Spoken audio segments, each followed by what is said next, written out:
So Anthony, I just have so many pictures of all my friends I want to display everywhere. Well, lucky for you, Celeb, Maggie Morlath is here to show us how you can get those pictures onto your real wall.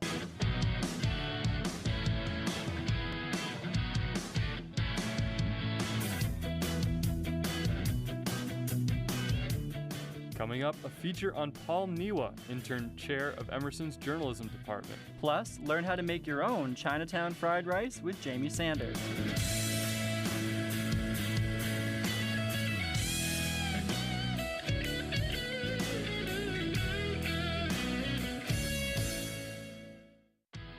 Welcome to Fast Forward Rewind. I'm your host, Anthony Chase. I mean, we all know I'm the real host of the show. Hello, I'm Logan Levitt. But regardless of who's the true host, we have a big orientation event to discuss today, and that is Hooray. That's right, Hooray, the one and only time you get to meet people from outside your major for about, what, 10 seconds? 15 seconds, you know. Okay, 15. Well, at least you get to meet other people. I mean, at Emerson, once we get into our extracurriculars, it's kind of hard to branch out and say meet a comm disorders major if you're a VMA major, so I think it's kind of cool for that. Exactly. I feel like we'll be surprised by how much we actually have in common with people who we may not be having the same major with. Right. So Hooray, you know, you get into your little family and everybody's known by a symbol. I know mine was Guitar Man Anthony, even though now I'm TV Anthony, I like to be known as. You know, when I was Tennis Logan, even though I haven't played tennis since I came to Emerson. I'll call you Tennis Logan if that's what you want to be called. Okay, call me whatever. Okay.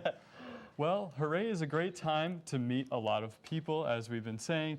You come from every major and you come together just to act crazy and introduce yourself for 10 seconds. Hopefully you see those people again at some point during your time at Emerson. I know, I feel like people are still coming up to me like, I was in your family. And I'm like, really? I don't really remember you. Yeah, but well, Hooray wasn't the only exciting event that freshmen got to experience yesterday.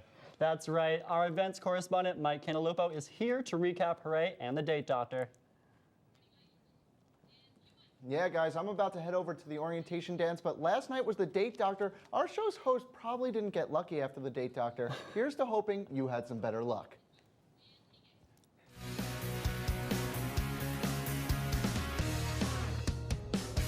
Today is the day David Coleman takes over Emerson, and all I can say is, hooray! Come on! The Hooray program, it's 2 hours of structured team building experiences that takes a group of people who don't know each other very well. Yeah. And as you saw, they'll run through a brick wall together at the end of that 2-hour period. The second half of today's events are in store for us now. Guys, what are we here for? Date Doctor! It's the Date Doctor.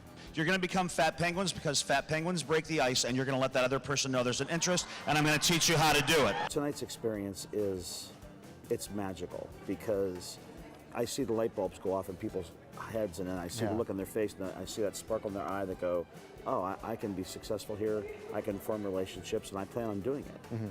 Number one, do you know why people get put in the friend zone? Because this person that you want to be more than friends with gets to see you all day, every day for free. So we got OL Ben and OL Laura here. They've been dating since the first week of freshman year. That's right. Oh my God, and what year are you going into now? We're juniors. But something you're really known for is your ability to know just about every pickup line there is in the business. I'm pretty decent at it. Are you from Tennessee? Because you're the only 10 I see. No, I'm not. Can I borrow a quarter? I told my mom I'd call her when I fell in love. Pardon me, miss, I seem to have lost my number. Can I borrow yours? Sure. Is your name Pepsi? That's a little Wait, dumb. because you're the choice of my new generation. You're like, it's better. You're better than the internet. Are your parents bartenders? Because I'd like to tap that. Do you work for NASA? Oh, no. Because I want to visit Uranus? Was your dad a king because he had to be to make a princess like you? Oh, he actually was, of Wales. Oh my God! Jesus! They told me I was following up David Coleman, but nobody showed up. I'm Mike Cantalupo. Back to you, Mike Cantalupo.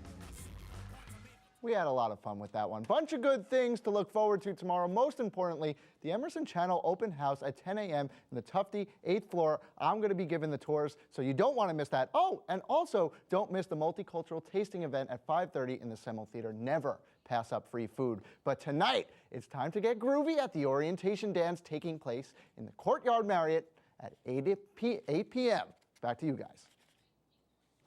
Hey Mike, you're looking sharp in that tux. Today is day 4 of Lucy's new Emerson experience. By now, she has had many opportunities to make friends in the Emerson way. Let's see her experience of yesterday's events.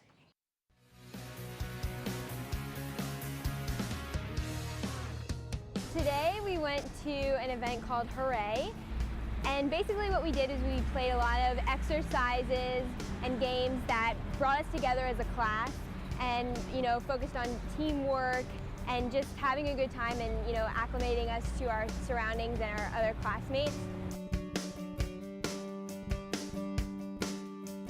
So we were just running around, dancing, and basically just getting in different groups and doing fun things together.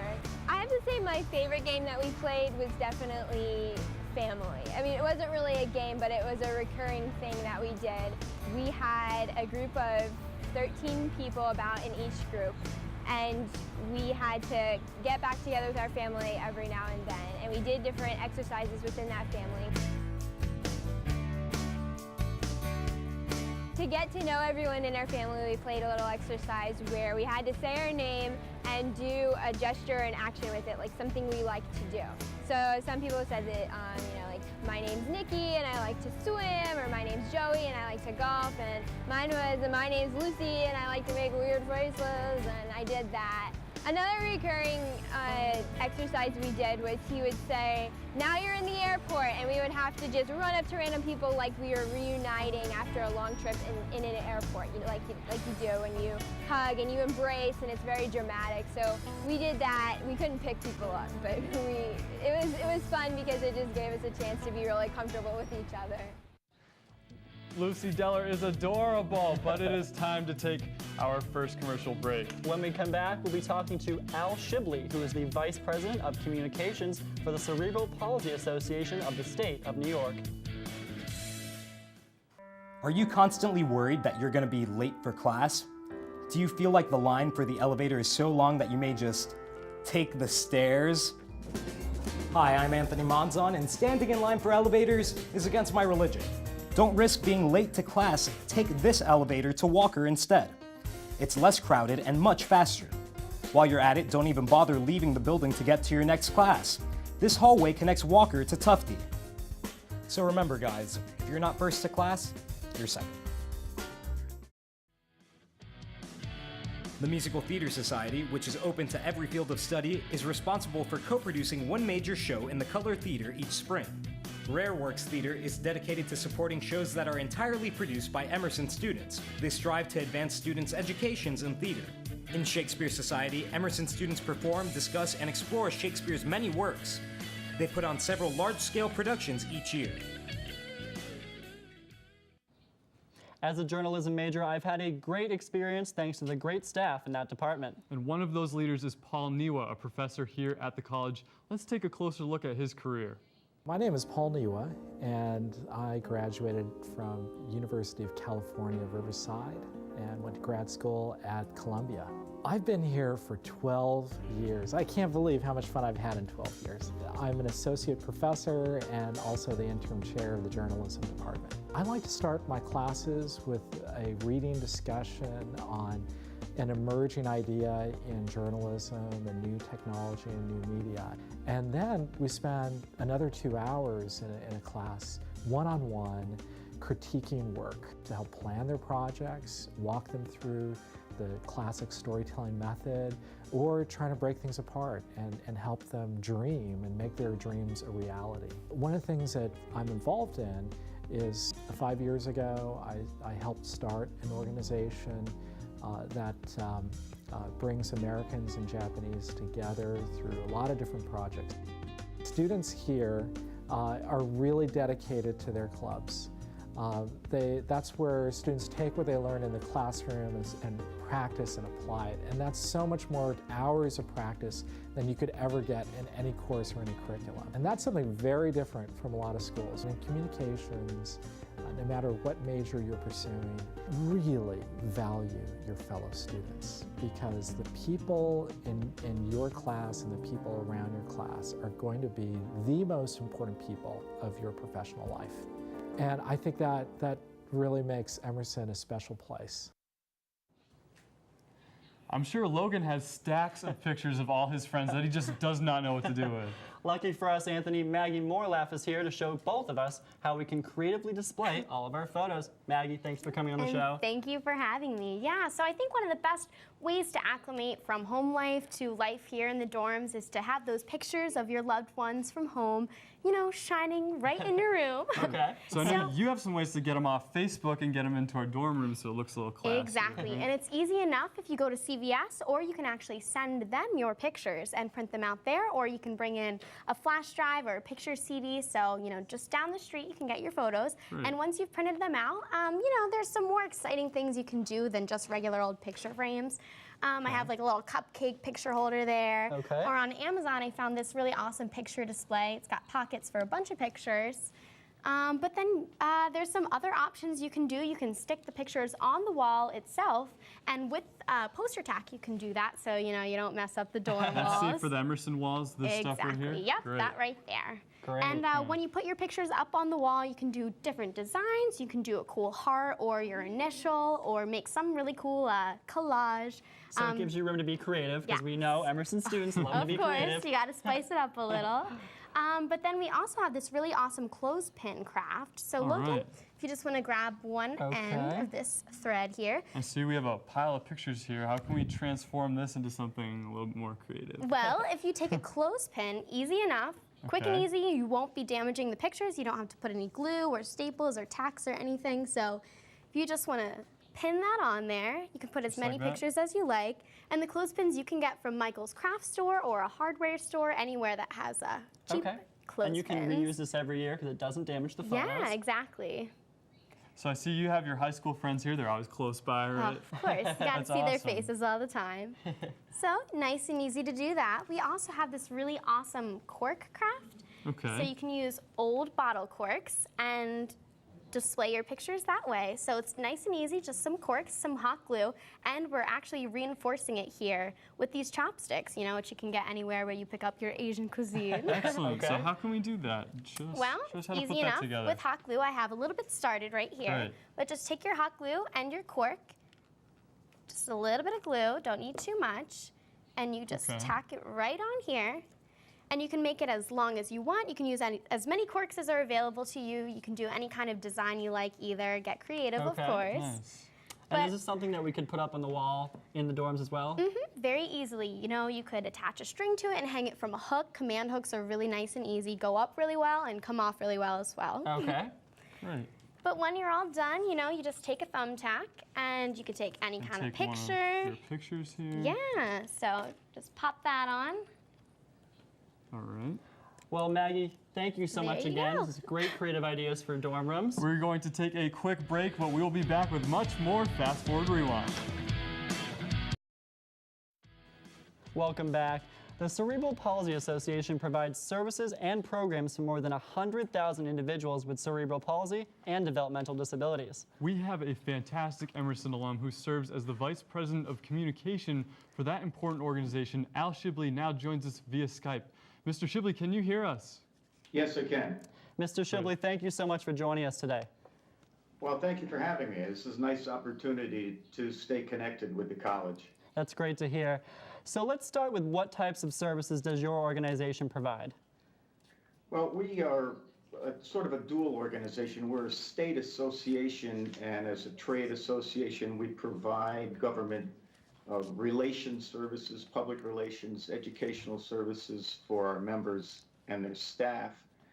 But we're unusual in that we also provide services for people with disabilities in New York City.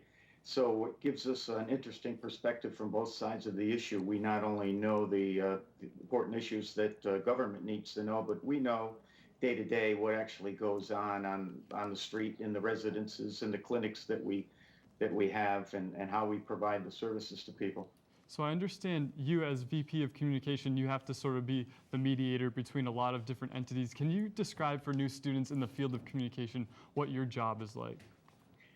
And there's several different aspects of my job. That's one of the things that makes it interesting and keeps me going back to work every day, in that I deal with our 24 affiliated organizations around the state on a daily basis, really. And one of the things we try to do is bring all of our public relations and development fundraising professionals together, because we have very small organizations in some parts of the state and very large organizations in New York City and Albany and Buffalo.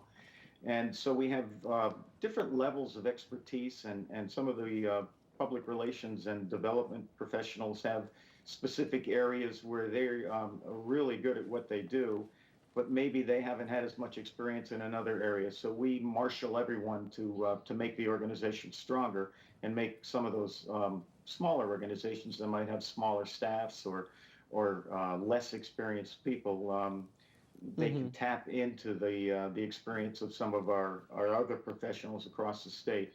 Okay. And also, go ahead. I'm sorry. We're going to have to wrap it up, unfortunately, Mr. Shibley. It was great to hear you. I know a lot of freshmen out there are not sure what they want to do, and you have an amazing job that is different from a lot of Emerson students of what they're looking to. But thank you very much for coming on to the show. We appreciate it. Thank you for having me. It's time for us to take a quick commercial break, but when we come back, we'll be joined by a panel of students to answer all of your lingering questions.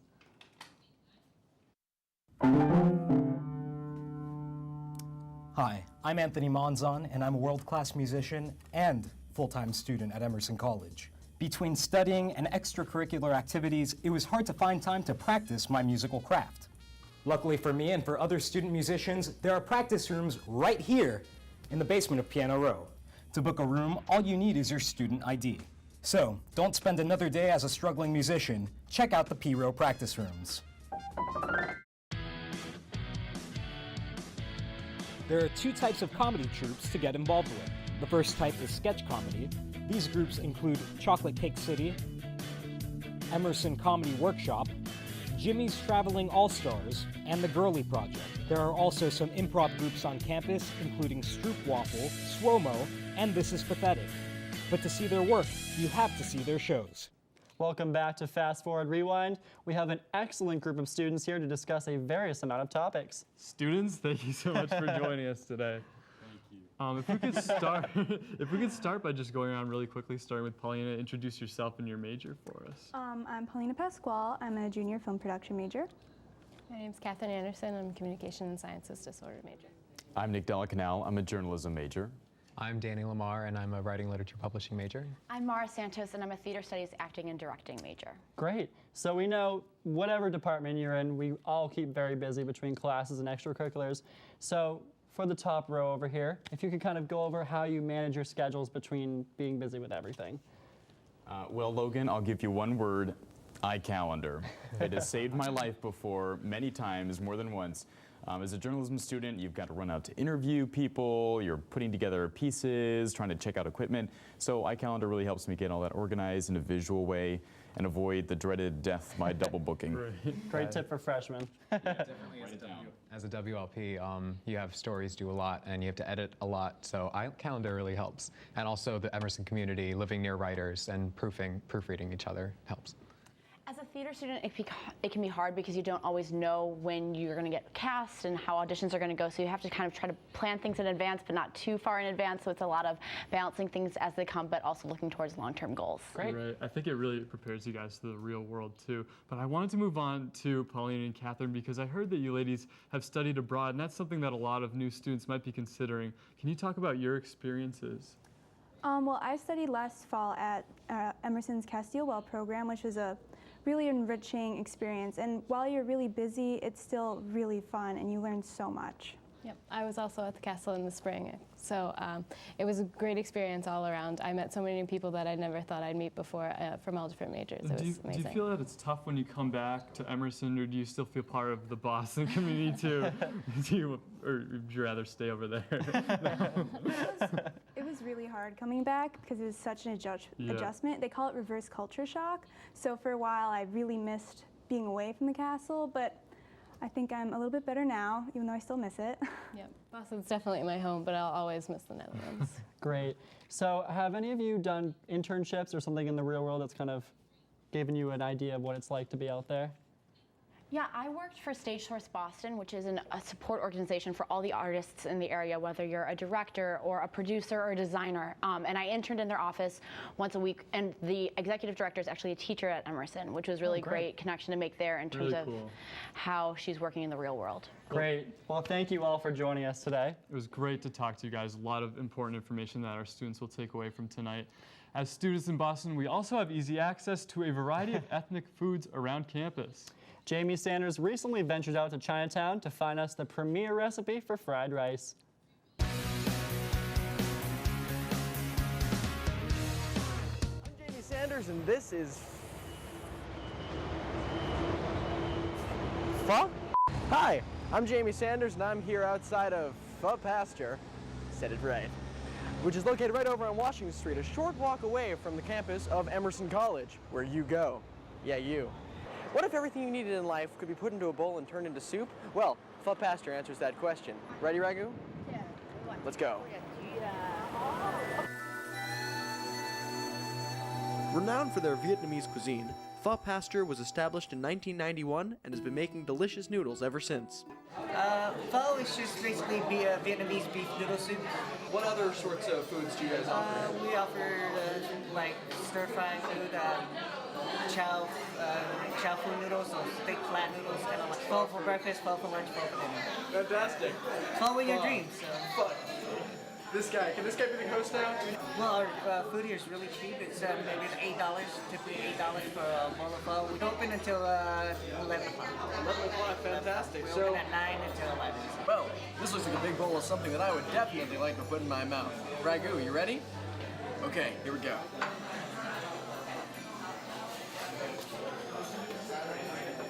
Well, that looks like a seal of approval. So in that case, I guess it's my turn. That's really good. It is. It actually is really good.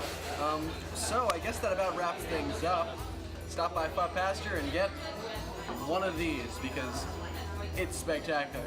You can go find Mark. He'll smile at you and make jokes and puns. I like him. Take it easy. Let's see what Jamie's cooking back in the kitchen. Handsome devil. Jamie is now in the studio to show us what we can do with this budget-friendly food. Jamie, thank you for being here. My pleasure. You know, in the words of comedy legend Mitch Hedberg, rice is fantastic if you are starving and really want 2,000 of something.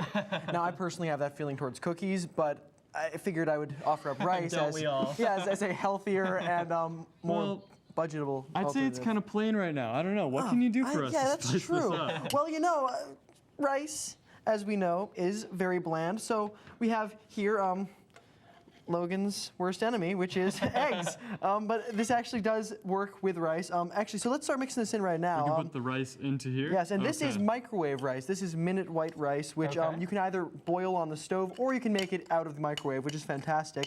Right. And now, because the producers will not let me anywhere near anything that's heated while in the studio, we'll pretend with our powerful imaginations that we are mixing in the various ingredients, which we actually have. They're similar ingredients. These are old Jamie favorites. We have our red peppers, our diced onions, our green beans, and of course our baby carrots, which are just as good as normal carrots, but so basically smaller. Save the leftovers, because I come from a family of 5. I didn't realize when you got to school you only need 1 pepper. Exactly, yeah. Now, as we mix these in, where can people go out to get these ingredients? You can go to Shaw's. There's also a Trader Joe's. Right? Is that right over the river? Or? Just down the street. It's just down the street. Wow. Okay. See, I go to Shaw's a lot. Clearly. Now, eventually, I think it's as much as you want. I'd say half is pretty good. Yeah. That's pretty good. Yeah. So now we end up with something like this, and after a bit of tweaking, you will hopefully end up with something that looks like this. Ooh. Oh, there's the finished product. Yes, there we go. It's magic and imagination. Now, for you, we have the eggy alternative version, and we have an alternative for our darling Logan, which is made with chicken thingies. This is canned chicken. It's chicken in a can because it's like the chicken of the sea, except it's chicken and it's from real land. actual chicken. Yes, and this is chicken flavor, which you can pop in. How many food groups are we getting in with this? Just real one easy dish right I can definitely say several. Okay. You've got your protein, you've got your vegetables. There's definitely many ways to make this. Absolutely. Which is awesome to say. Rice is a food of many faces, and I welcome you all to the land of rice. For people who like it, for people who don't. Exactly. Thank you, Jamie. This has been a culinary experience. That is all the time we have for today's episode of Fast Forward Rewind. But tomorrow night, we will be answering your Twitter questions sent to @FFRW_. From all of us at the Emerson channel, have a great night.